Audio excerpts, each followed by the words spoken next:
Hello and you're very welcome to the Women's Rugby Pod, episode 166. Your weekly pod show throughout the entire season. I'm Johnnie Hammond. And I'm Sadia Kabeya. And we're going to look back at the English PWR games from last weekend, look ahead to next weekend with all the international news. And there's lots of news. Sevens news, that's back up and running. The shiny new revamped yet again. Seven series, there's Irish results, French results as well. Sadia, how are you? I'm in touching distance now of getting a taste of the PWR. Yes. No, I'm really good. Really good. Been back in training fully this week. Ticked off my last bits of rehab and testing that I needed to hit. So yeah, it's been really good. Rugby-wise, bit of uni. Coming to the end of semester one anyway, so I've hardly got anything to do. But yeah, I've been really, really good and should be back very, very soon. So the clipboarders have ticked all the boxes they need to tick, have they? Yeah. What about in your head? Yeah, feeling good, feeling strong actually. Right. And I think now that's all ticked off, I'm even more relaxed because when I'm training, I don't think about it. Whereas when I'm doing testing and I'm doing my rehab, all you're thinking about is how your hammy's feeling. So awesome. I'm very, very pleased. And when do you break up? Do you have a lengthy time away after over Christmas? No, lengthy is not what I used to describe it. But we finish on the 23rd. From uni, I meant, not particularly lightning. No, not lengthy either. Actually, that's a lie. My last lecture is this week, Friday, and then I'm back on the 8th of January. So a month isn't lengthy for you? No, I thought you were talking about from rugby. No, yeah, a month, so a lovely break. Nice. And so you get probably into the rugby. What are the fixtures over Christmas for Lightning? Over Christmas or after Christmas? You got the 23rd. Game on the 23rd, is that right? Yeah, got game on the 23rd against Exeter. And then it does take a little gap, doesn't it? There's the big game on the 30th, but then you guys are back up running 7th, something like that? Yeah, the 7th, we're back up running.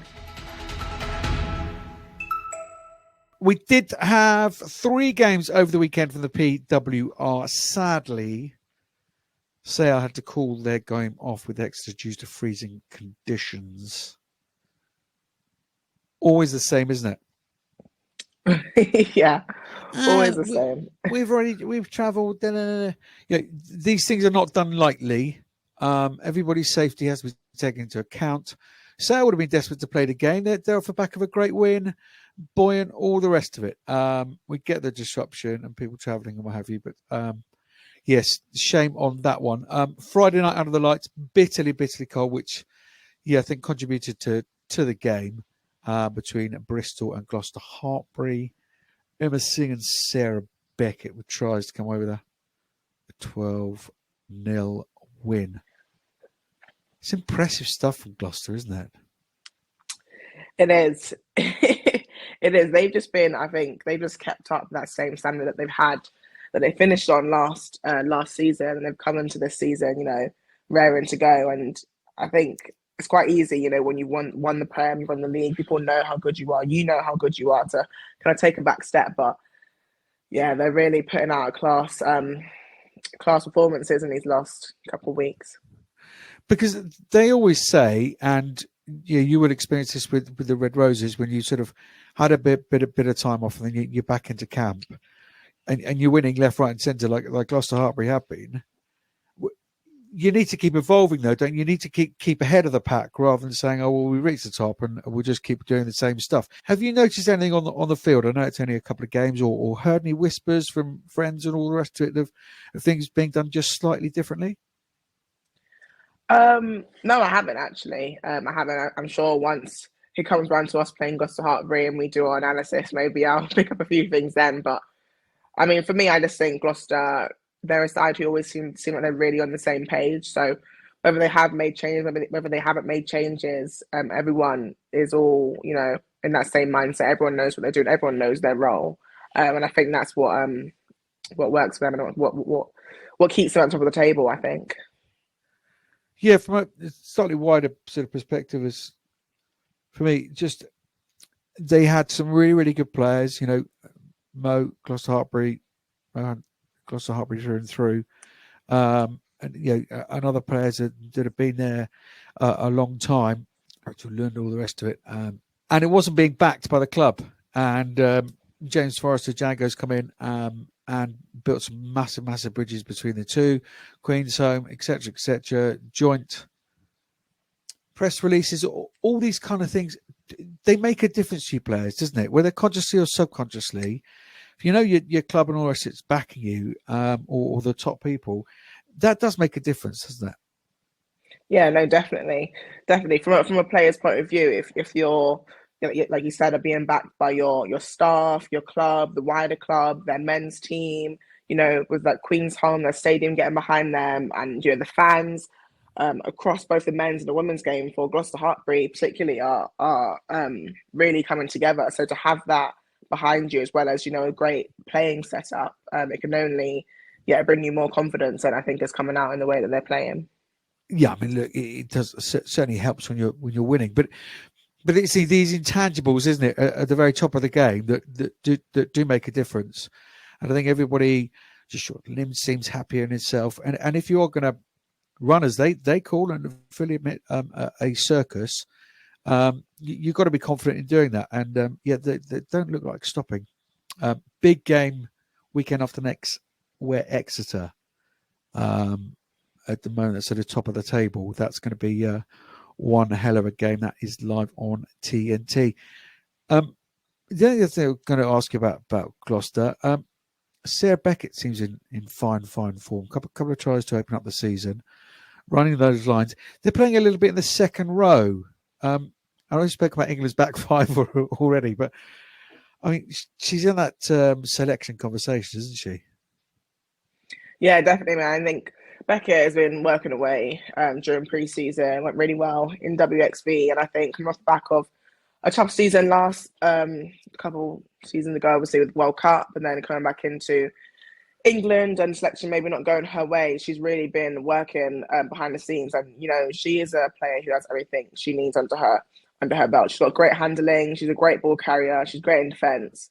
And she's got a really good engine on her. So I think for Beckett, I think it's just about putting good performances out in the Prems when she does come into England camp and into that white shirt, that she does the same thing there. But yeah, she's been really going well. And as you said, England, they have an absolute selection headaches for that back five in that second row. So, with people like Beckett performing extremely well, it's going to make it even more difficult. Yeah, I mean, I thought, I'm a big fan.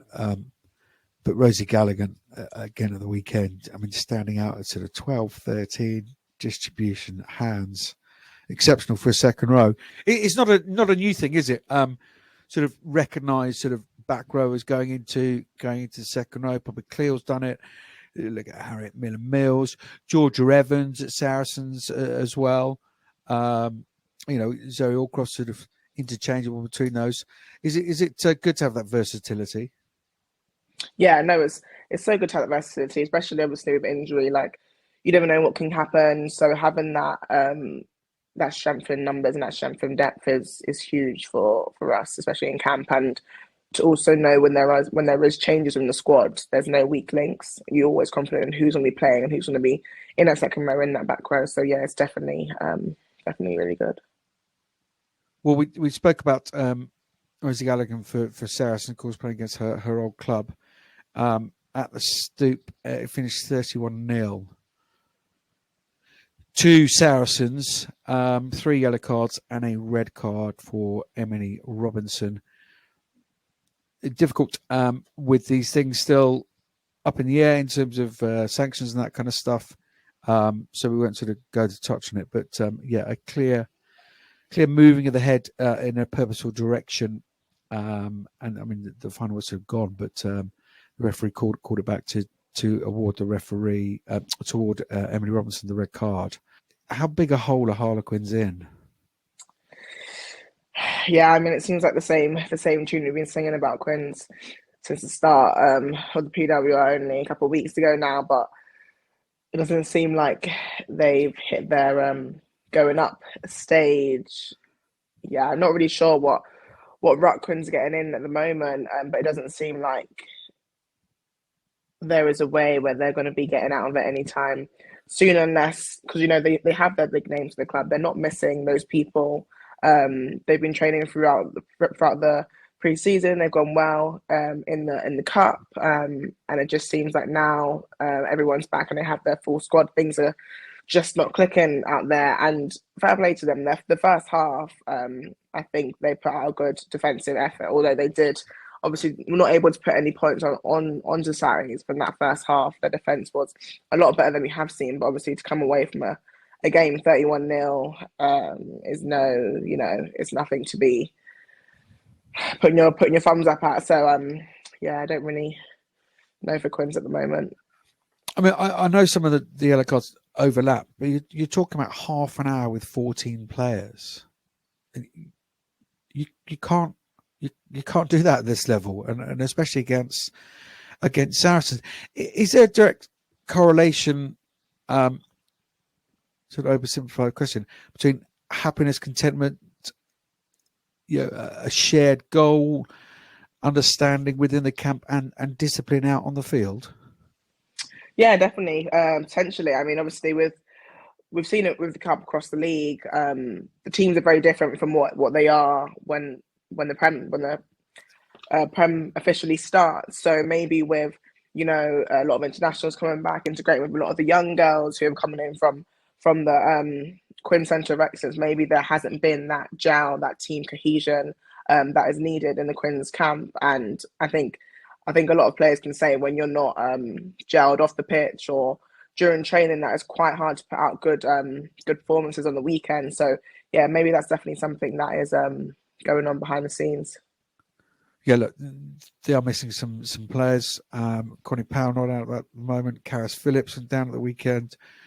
Did see, I think, not as bad as originally feared, but we wish her all the very best. The Emily Robinson situation we've spoken about. Jake Conkle's out, but there's quality there. Caitlin Leaney, Sarah Bonner, Ellie Kildunn, Lanning Tuima, Lucy Packer out as well.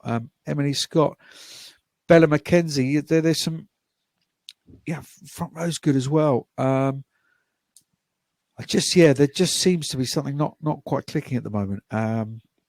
Although, you wouldn't have known at the end. It was quite jolly considering what had just gone on. But there you are. Who am I? Sunday. Lightning chalked up the first PWR win. Whoop, whoop. Whoop, whoop. Did that warm your cockles? How cold did you get? Oh, it was freezing. It was freezing on the sidelines, and I'm sure the players were even more cold. But yeah, definitely getting a win, brought a lot of smiles to the girls' faces. Obviously, I think that first half was really strong for us. Second half, not what we wanted to put out there, but obviously to come away with a win. First one of the season. We can't expect to be perfect straight away, but definitely a positive. Obviously, getting that first 5 points. Yeah, 24-12 it finished, and some nice tries in there. How tough were Leicester Tigeresses? Yeah, Surely I mean, it's Tigeresses, isn't it? If we're going to, it's got to be Tigeresses. Anyway, maybe, carry on. I mean, I don't know how I feel about It's that. the brand. It's the brand. And they definitely put out a performance. I mean, in that second half, I think what is Leicester's probably strength at the moment is a lot of teams let them back in that second half because they underestimate what they can do. And I think Leicester are a team who thrive off of energy. So in that second half, they came out, guns blaring, a full new front row, and everyone just really up for that second half. And they kept us pinned down in R22 for quite a while. It just happens that, not just happens through that our defence was managed to pull through, but still they managed to put 12 points on us.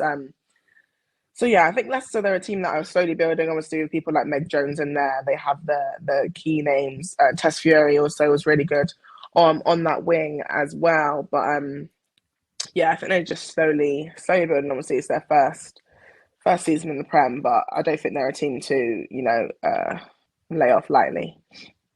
Where's Tess Fury before? DMP? Yeah, quite Sale? possibly. I think maybe one of those. That's Sale, I think it was, wasn't it? Yeah. No, I was just going to say, who else apart from Meg Jones is standing up, because it is a new level for Leicester Tigers women. To give them their proper name. You're watching Loughborough Lightning so intently. Who impressed in the pink and purple then? Definitely Bo Weskham-Evans. I think she's been impressive since the end of last season. I think she's really come into her own. Maya Muller stepped up in the hooker spot this week as well. Did really good there, get on the try, get on the scoreboard as well. She happy about that move? Because she's a Swedish international at number 8, isn't she? She is, yeah. She's been brilliant and helped me with some research in the past on the Swedish team. Great character. She bagged a couple, and you started very quickly. So 3 tries within 21 minutes. Is she happy about moving from 8 to the best position in the world? I mean, I don't know. Happy is the word, but the thing with Maya Muller, she is a really. She works really hard in everything she does. So if you give her a new position, she is going to nail that position down. She's going to be doing extras, after every training session. And she's going to go out and put performance in whatever shirt she's got on. So I don't know how happy she is about being there. I mean, back row is the best position on the pitch. So I think anyone would be upset if they got moved from back row to anywhere else in that forward pack. So, yeah. Rachel Malcolm, good as ever. Yeah, good to see her playing well in Loughborough Lightning colours. Yeah, Weskham-Evans with a couple of tries. All of that means that the newbies, Leicester and Ealing, Trailfinders, still on just 1 point. Sale and Lightning on 5, but they've only played 2 games. Quinn hanging on in the top 4, but only 1 point between them and Sale in 7th. Yeah, it's going to be tight. That middle part of the table is going to be very tight. Very tight indeed. Yeah, I can see a top 3 and then a massive battle for 4th. So Exeter and Gloucester-Hartpury only 2 games in on 10 and 9 points respectively. Sarah is top with a perfect 3 from 3 and a full 15 points. Let's catch up with some more domestic news. I'm Jess Breach and you're listening to the Women's Rugby Pod. Heading into round 4 of the PWR, Saracens have the week off. 2:00 on Saturday, Gloucester-Hartpury are back up home versus Sale. Bristol up to Loughborough Lightning, and down in London, both 3:00 kickoffs. Exeter are versing Quins at the Stoop, and Ealing take on Leicester. 2 big games for the bottom 2, and that game will be live on TNT at Twickenham as Chiefs face Quins. tIreland. The All-Ireland League, 2 huge games amongst the top 4 last weekend. Your Bows took the win at Old Belvedere 2015, while Railway Union, helped by Lindsay Pete hat-trick. 63 years of age, 14 different sports she's played for her country, and she's still scoring hat-tricks in Rugby Union. She is a phenomenon. But her Railway Union beat Blackrock College 38-22. Elsewhere, Ballincollig lost to Galwegians 14-21. Sartonians saw off Wicklow 45-12, which means your Bows to lead the way with their 8 from 8 perfect record, sitting on 38 points. Rugby Union go up to second on 32 points. Albertville, Blackrock make up the top 4. This weekend, round 9, Cook are off to Galwegians. Railway Union host Sartonians. Wicklow travel to Limerick and UL Bows. And the game of the round, Old Belvedere take on Blackrock College. The Ireland Six Nations home game venues have been announced. Italy will come to Ireland in round 2 on the 31st of March. That's at the RDS. On the 13th of April, it's Ireland v Wales at Musgrave Park. And in the final round, the Scotland match will be in Belfast at the King's Pan. It will indeed. The Celtic Challenge format has been confirmed. The cross-border competition organised by the RFU, WRU and SRU will run for a second year. It's good, isn't it, getting some youngsters into it, players back from injury, this kind of stuff. I assume it's going to be run sort of alongside PWR, but anyway, it's an 11-week period from the 18th of December through to the 3rd of March next year, doubling in size from 3 to 6 teams, 2 clubs from each of the unions, from Scotland, Edinburgh, Glasgow, obviously, the Clovers and the Wolfhounds from Ireland, and the Welsh Brathen Thunder and Gloucester Lightening. Now, please don't come at me with my pronunciations. I believe Gloucester is a kind of spirit, a kind of fairy type, mythological kind of creature. Certainly looks like that on the badge as well. Fancy playing for the Clovers? It's not a great name, is it? It's not awful. What else is there? You see, you can't criticize Johnny unless you've got something else to replace it. Yeah. Bit in the shamrock, I suppose, isn't it? But look, this Celtic competition, it's just another layer, isn't it? In women's rugby, growing not only just at the top level but underneath as well. It's a very, very useful competition. I suspect. Ireland, Wales, Scotland, just getting players that playing at a different level, different environment. No, yeah, definitely. I think it's going to be great, especially for building talent in Ireland and Scotland, and bringing that up through the ranks to get their national teams a lot stronger as well. But only seeing that come through, I think, can only be a positive thing for them. Obviously, in England we have the PWR, we have our pathway in place, and see that now coming into Scotland and Ireland will be great to see as well. So if you're a 20-year-old player and you've been there and you're not getting in that 15, 23 regularly, what competitive rugby is there out for you? And you're on the fringes of 20s or something like that, your national 20s, England 20s. What competitive rugby is there out for you? What, here? Yeah. Premiership Cup? Yeah, Prem Cup. But then you'd Prem have Cup. a huge chunk of the season where you're not playing. Yeah, but they usually have those players in the Prem Cup can usually go on loan to is it that one? Or the other league underneath the Prem? North and South, So, So Cheltenham Tigers, West Park Leeds, that's those kind of people. Yeah. Okay. Understand. Oh, yeah, you genuinely didn't know. Yeah. Let's hit you some international news. Congrats to Australia for opening up the World Rugby 7 Series in Dubai by winning it 26-19. They built New Zealand. The Levi sisters both scoring tries in the final to claim a record 4th consecutive title in the desert, ending Black Ferns' winning streak of 41 games. Wowzers.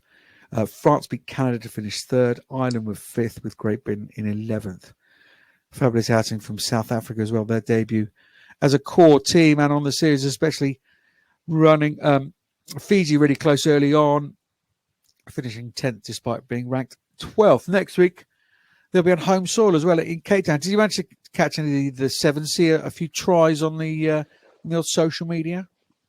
We managed to watch a little bit of the Black Ferns Australia game on the bus back from our game. So, yeah. Different level, those two, aren't they? Honestly, riveting. I love watching Sevens. I can never do it myself. But I love watching it. I think it's so entertaining, and the amount of skill and fitness and to have is great. And obviously, the Levi sisters, they are great to watch as well. I mean, it sounds like you're sitting on the fence there in terms of playing Sevens or not. Why would you never play Sevens? The training. I don't like running. I don't like running at the best of times. let alone running being most of my training. I would just not enjoy it. And obviously, the lifestyle is great, jetting about, going to these nice hot countries. But I think the training would just make me really dislike it. And it's different. I mean, being done a few of these big tournaments, the ebb and flow of the day and having to get yourself up and down and up and down, it's absolutely exhausting. But great fun. All the teams sort of mucking together in the same hotel and all the rest of it. There's a great camaraderie to the whole thing. GB down in 11th. And again, we're talking about on paper sides looking good. It really is not. It's not a bad squad at all. They should be aiming to be higher than 11th, shouldn't they? No, definitely. I think that was a shock to quite a few people who keep up with Sevens, keep up with GB. Like you said, they've got a talented squad, talented players all throughout, and they've been together for quite a good amount of time now. That core group that they have. So yeah, to see them come away with 11th place, I mean, it's definitely not what they would have wanted. But yeah, I think they can definitely be doing a lot better than that. And hopefully, going into next year, going into Paris, that they bring something out the bag. Yeah, let's hope so. And good luck to all the teams in Cape Town this weekend. Staying in Africa, Tunisia have beaten Uganda 53-13 to win the series 2-0. Remember, we spoke about this the other week, a new partnership putting this games and series together. Yeah, fair play to Tunisia. In France, Elite One, round 2. It's a round behind over in France to the English League here. In Pool 1, Stade Francais went down 64-5 to Stade Bordelais. Rob went up, Clermont saw off Lille 46-0, and Montpellier picked up the win at Bourgogne 44-3. In Pool 2, Stade Toulousain also won on the road 32-20 at Lyon. Blagnac beat Grenoble 32-6, and Lens went down to Stade Rennais 25-20. So this week, Montpellier against Stade Francais, Bourgogne off to Lille, the champs Stade Bordelais host Roquena, and in Pool 2, GCSE French coming through there. Grenoble, Lens, and Stade Toulousain host Lyon, Blagnac, and Stade Rennais, respectively. Croatia have beaten Bulgaria on the test debut. It was their first ever test for both countries. 37-5 ended in Sinj, northeast of Split. Thank you to Scrum Queens for that information. See, teams, again, we're talking about that layering of rugby. It's spreading everywhere. Croatia, Bulgaria, their first test matches. Warms the soul on these cold winter days, doesn't it? This kind of news. It does warm the soul.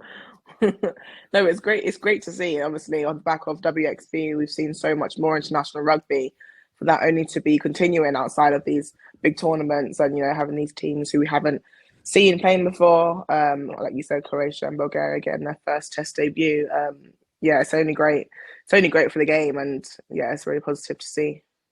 But because, and it may be one of those reasons, whether you're head of women's rugby at Croatia, Bulgaria, or what have you, but you say, well, look, there's an international tournament now we can get to, and that happens every year. And then every 4 years, there's a World Cup, and there's and we can plan for this, or we can plan for that.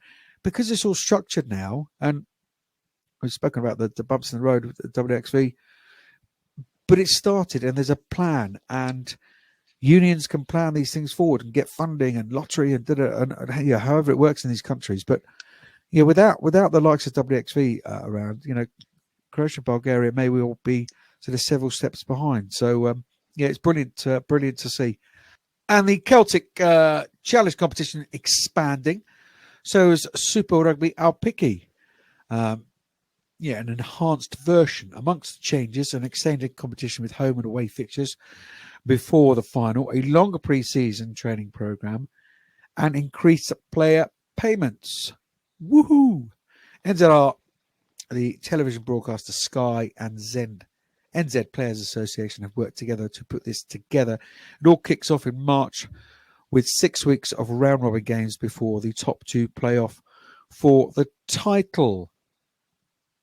Looks like non-sort of NZ contracted players, so they have central contracts in New Zealand, as the Red Roses do here in England. Seeing payments doubled to at least sort of 17,000 a season. Oh, at last. Yeah. Absolutely. Yeah. There's been a sea change in New Zealand, hasn't there? Definitely. I think since the World Cup, since they won the World Cup, obviously it's been a home World Cup, and the amount of traction and new fans, new people, joining the game, people wanting to invest in the game, people actually seeing that women's rugby is now on the map in New Zealand when it's been there for a while. But I think that World Cup really put it on the map for them. I think there's been a lot of positive changes, like you said, about time. I remember Chelsea Ali, I believe she's now Chelsea Semple, coming on the show, and she's one of the first ones to just say this just can't happen anymore. Can't be expected to give as much in life, emotions, relationships, social, all the rest of it, to something I'm not earning money from. And these increased payments can only be a good thing. With no doubt, somewhere will be saying it's not enough and the rest of it. But you got to start somewhere. And as you say, I totally agree. Since the World Cup, a sea change of women's rugby being accepted in New Zealand, and I would make that distinction. I don't think it was accepted before, for whatever reason. But well done. We look forward to watching some of the Super Rugby Aupiki, and I know the Blackferns are keen to do some stuff with us here on the WRP. So we will no doubt bring you plenty of coverage from down in New Zealand. I'm Gary Street, and you're listening to the Women's Rugby Pod. So round 4 of the PWR Premiership Women's Rugby here in England, Sadia Kabeya. 2 o'clock Saturday, Gloucester-Hartpury back at home to Sale. Bristol are up to your place, Loughborough Lightning. And 3 o'clock kickoffs in London, Exeter at the Stoop to face Quins. And Ealing take on Leicester. Big game that, isn't it, between the bottom 2. Let's go chronologically then. Let's have a look at Gloucester. Back at home to Sale. That'll be tough. Sale, I suspect, would have wanted to play that game of the weekend off the back of that good win against Quins. How do you see Gloucester Sale going? I can see it going one way. I think Gloucester are going to come away with the win. I think that's wouldn't be a surprise. But I think Sale are not going to go down lightly. Like you said, they came off the back of a really good win. Probably going to have some pent-up frustration, not being able to play against Exeter and put out what they've been obviously working hard at in that week leading up to the game. So now having 2 weeks off, 2 weeks to prepare for Gloucester, I think they're going to come in, all guns blazing. But like we've seen, Gloucester-Hartpury are on real fine form at the moment. But I think it'll be a good game. I think Sale are going to put out some good play, some good D as they always do. But I think Gloucester are going to come away with that win. Yeah, they look pretty rusty that first round. It just wasn't representative of them, Sale, to Bristol. But where do you have to put your foot out to trip Gloucester-Hartpury up? What's the key area that Rachel Taylor will be working her troops at this week, or as you say, they're actually the last couple of weeks? Is it as simple as ever? Got to front up, got to get some sort of parity physically, whether that be the breakdown or set piece? Yeah, I think the main place we're going to have to go for is that breakdown. I think Gloucester thrive off quick ball, obviously with the likes of Mo Hunt, very nippy around the breakdown. Likes to get the ball out quickly, really good eye for space. So I think where Sale probably will be focusing on is that breakdown, being able to slow it down whether they can, whether that's, firing, whether that's getting over the ball, Jacqueline, or just being a nuisance around that breakdown. I think that will buy them extra time in D. Make Gloucester play a few extra phrases, make them kick it back to them, allow Sale to play. So I think, that's where they'll be going after Gloucester. Yeah, so just got to get set piece right. Got to use their ball when they get it. Bristol. Mixed bag thus far in terms of results. They would have wanted to make a statement against Gloucester, especially at home last week. They will be hurting. You'll be buoyed. Yeah, no, I think it's going to be a really, really interesting game. Bristol coming off the back of a loss, not a huge loss, and I think they did put out good performances against Gloucester, but Bristol are a team where they give you what you expect. That team who likes to run the ball, they like to play it from wherever they can on the pitch. They like to keep the ball from the 5 metre all the way to the opposite try line. So for us coming into the game, and we know, one, when we get the ball, keep it, but two, putting them under as much pressure as possible. We want them to be able to cough up the ball. We want them not to be comfortable with the ball as well. But Loughborough are coming off a win, coming into the game in high spirits, obviously, with that win, but knowing we still have a lot more to work on. So I think it'll be a good game. And I think if we Loughborough can come, on our top form, it'll be a really good game. If not, Bristol are, like I said, they come off the back of, some wins, some losses, but when they are good, they're really good. So it'll just be who turns up in the day, I think. Yeah, they're impressive side when they get in their mojo. Is that the key then? Get the ball from a kickoff and don't relent for 80 minutes. No, it's our ball. You're not having it. Exactly. Because, Bristol won't get the ball easily. So try as much as possible to not give it to them. Patience, a key word for the weekend then. Saracens got the week off. Exeter up to the Stoop. Sorry, who are you saying for a winner between Bristol and Loughborough Lightning? Loughborough Lightning, well done. Sorry, move on. Exeter Quins, I'm going Bristol. Exeter Harlequins, or Harlequins Exeter, I should say. I think it's going to be a bit of a thumping for Quins, if I'm being honest. Yeah. Yeah, you can see it, can't you? Just doesn't seem to be something right there at the moment. And we spoke about a few injured players. Katie Mew, another one injured. They can't get back quick enough. But that'll be sort of early next year. Just doesn't seem to be right. I think you're right. And Exeter, again, they would have liked to have seen that centre partnership.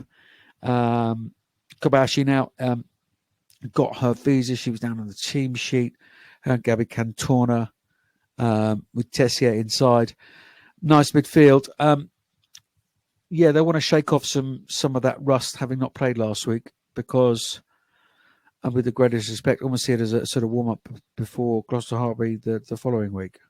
For Exeter coming off the back of 2 wins and obviously a week off, I think they'll be round to go. And, they're a top side. They're really well drilled. So, like any top side coming into any game, I think they'll be taking it as, put as many points as we can out there, put our best performance. It might not be the highest of opponents, and they'll be playing the weekend, but I think they're going to come out and try and put as much as they can on in that game. So I think it's going to be a high-scoring game for Exeter. I think there's going to be a lot of big ball carries, a lot of it through the middle, and where they can getting it wide. But like I said, I think it's only going to be going one way, and I think it's going to be a bit of a thumping for Quins.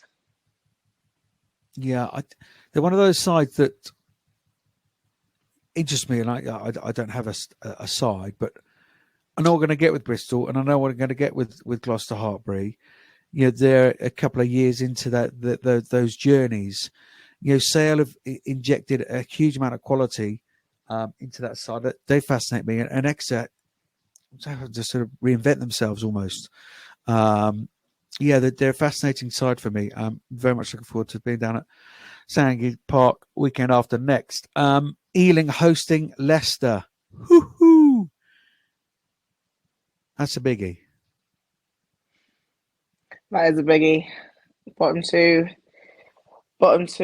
clash. So it'll be interesting to see who comes out on top for that one. And I think it'll also be interesting to see what the teams look like, especially with Ealing having loads of their sevens girls being away. How will those two teams match up?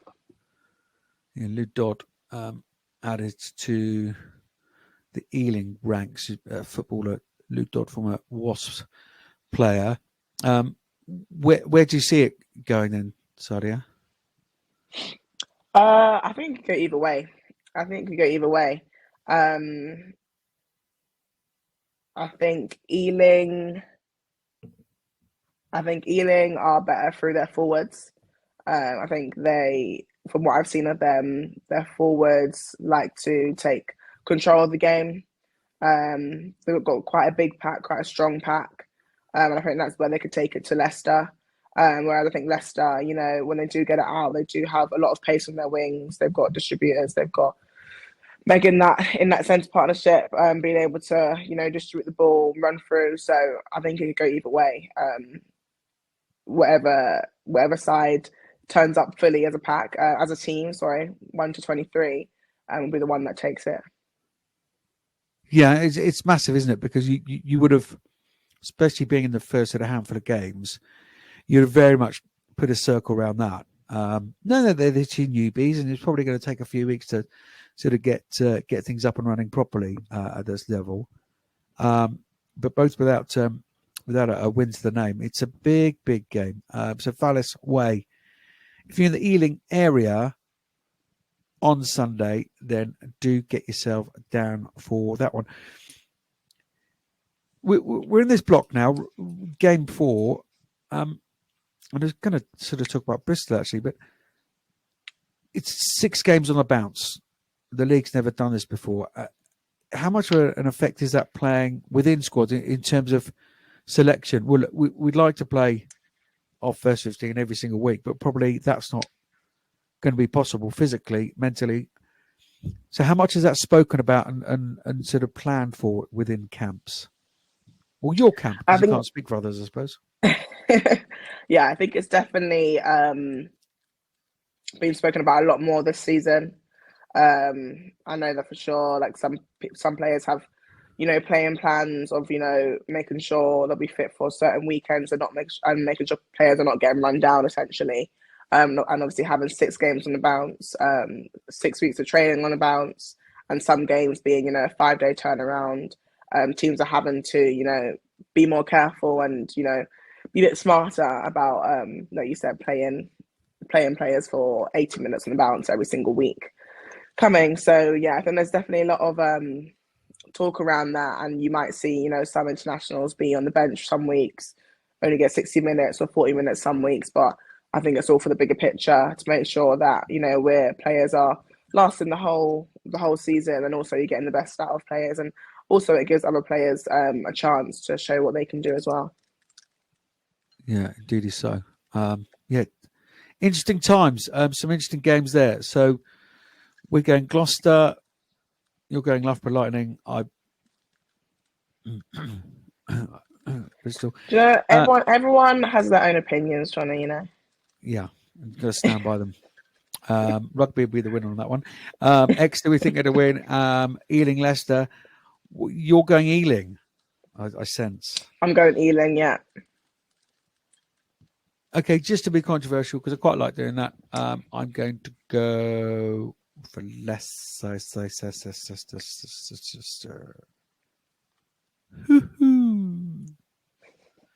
yeah, just to remind you, the live game on TNT is that game at the Twickenham Stoop.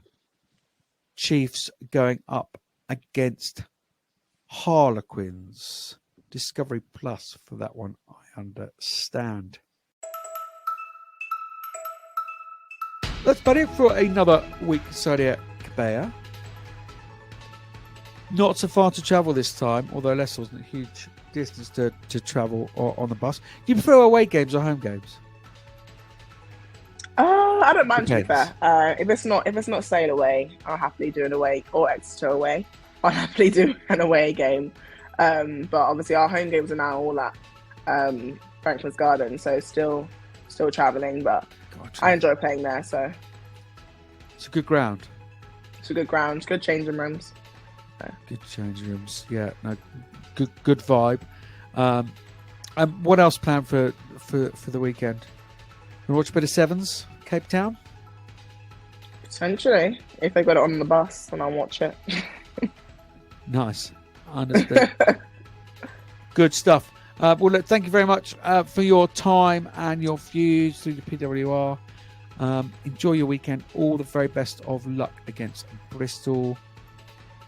May rugby be the winner. There is one little shout out, though. Spain are bidding to host the 2037 World Cup,